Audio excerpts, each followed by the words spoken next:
100 फुटी रोड लथी पठाण कॉलनीमध्ये भीषण आग, घरातील सर्व साहित्य जळून खाक।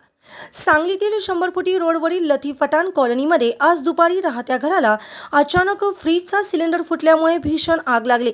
काही क्षणातच आगीने प्रचंड रौद्ररूप धारण केले आणि घरातील सर्व साहित्य जळून खाक झालं।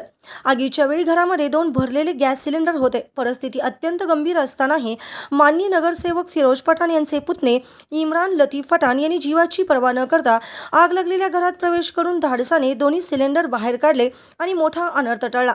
दरम्यान माजी नगरसेवक फिरोज पठाण व माजी नगरसेवक मंगेश चव्हाण यांना माहिती मिळताच त्यांनी तात्काळ घटनास्थळी धाव घेतली व त्यांच्या सहकार्याबरोबर आग विझवण्यासाठी अग्निशामक दलास मदत केली।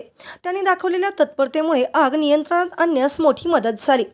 या धाडसी व तत्पर कामगिरीबद्दल लतीफ पठाण या कॉलनीतील सर्व नागरिकांनी मनापासून कौतुक व्यक्त केले।